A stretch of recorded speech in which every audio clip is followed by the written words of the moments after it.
La autobiografía de Nelson Mandela, El largo camino hacia la libertad.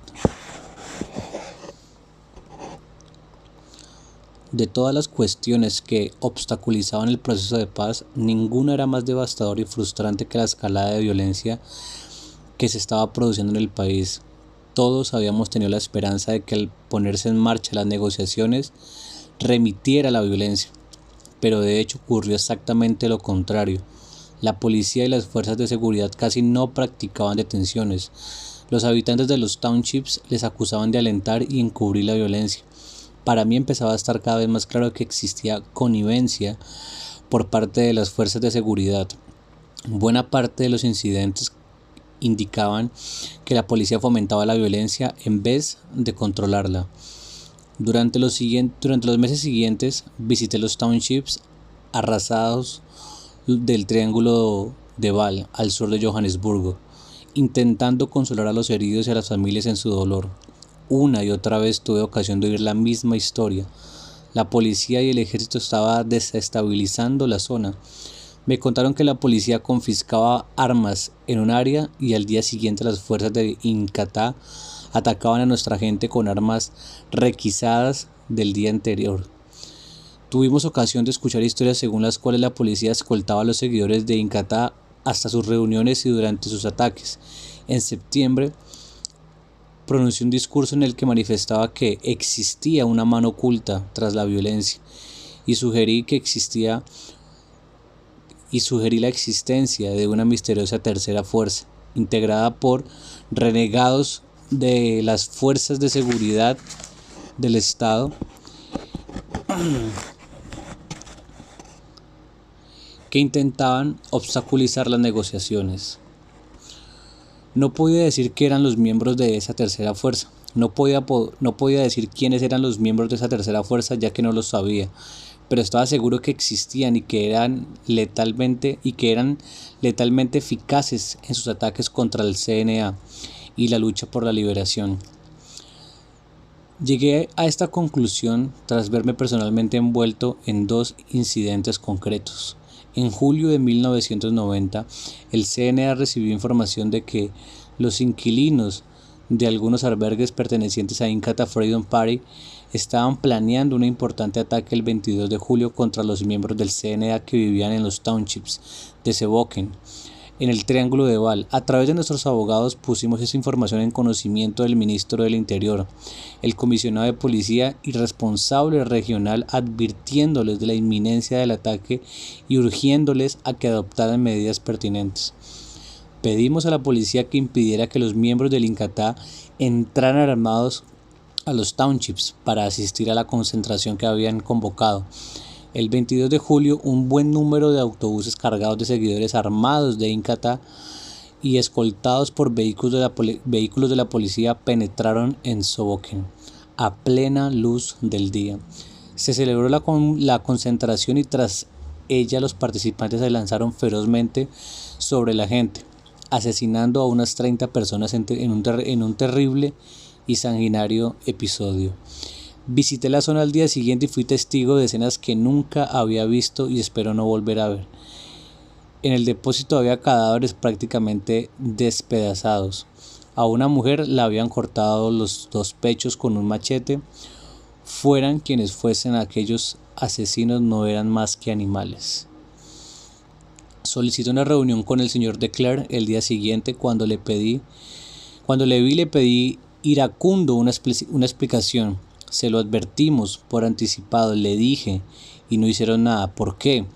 ¿Por qué no ha habido ninguna detención? ¿Por qué no ha hecho nada la policía?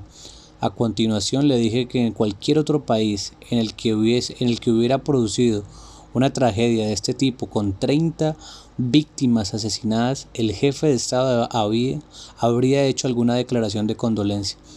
Pero él no había dicho ni una palabra. No supo darme respuesta. Le pedí una explicación a de Klerk y no pudo dármela.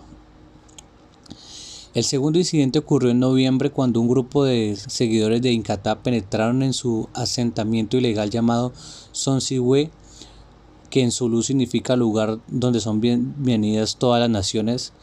situado en las inmediaciones de la ciudad de Germiston, al este de Johannesburgo, expulsando a los miembros del CNA y matando a varios de ellos en el proceso. Los miembros del Inkatha procedieron a continuación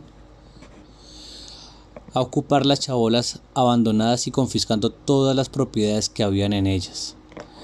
Los residentes de la zona declararon que los seguidores del Inkatha iban acompañados de la policía y una vez más tras la tragedia la policía y el gobierno no hicieron nada. La vida de los negros en Sudáfrica nunca había valido menos.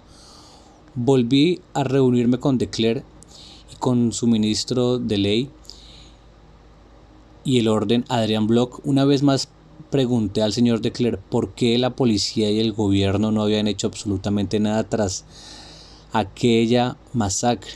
Dije que sería fácil encontrar a los atacantes porque en aquel momento ocupaban las viviendas de la gente que habían matado. El señor de Klerk le pidió al señor Block una explicación y con este tono bastante grosero me preguntó de quién era la propiedad en la que se alzaban las casas. La pregunta era malintencionada. Con ella quería decir que los habitantes de Sonkiwise eran ocupantes ilegales y que por consiguiente carecían de derechos. Le recordé que, de hecho, la tierra había sido puesta a disposición de aquellas personas por las autoridades locales. Su actitud era similar a la de otros muchos africanos, que se limitaban a pensar que las tribus negras llevaban matándose las unas a las otras desde tiempos inmemorables. El señor de Klerk volvió a decir que investigaría y me daría una respuesta, pero jamás lo hizo. En este periodo el gobierno adoptó otra medida que sirvió para añadir leña al fuego. Introdujo una norma que permitía a los zulúes llevar lo que llamaban armas tradicionales a los mítines y concentraciones políticas en Natal y otros lugares. Las azaguayas, un tipo de lanzas y clavas, palos de maderas con una pesada cabeza, son armas de verdad, y los miembros del Inkatha las empleaban para matar a sus seguidores del CNA. Esto me hizo dudar seriamente de las intenciones pacificadoras del señor de Klerk. Aquellos que se oponían a las negociaciones salieron beneficiados de tanta violencia, que siempre parecía estallar cuando el gobierno y el CNA comenzaban a aproximarse a un acuerdo. Aquellas fuerzas pretendían provocar una guerra entre el CNA y el Inkatha. Estoy convencido de que muchos seguidores de esta última organización conspiraban también en el mismo sentido.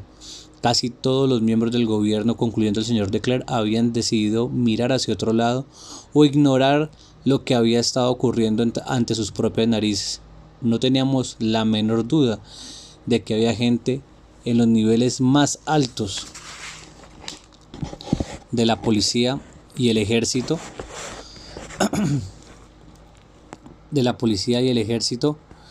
que prestaban ayuda a la tercera fuerza. Nuestras sospechas fueron posteriormente ratificadas por información publicadas en los periódicos que desvelaban que la policía sudafricana había estado financiando a Inkatha en secreto. Mientras continuaba creciendo la espiral de violencia,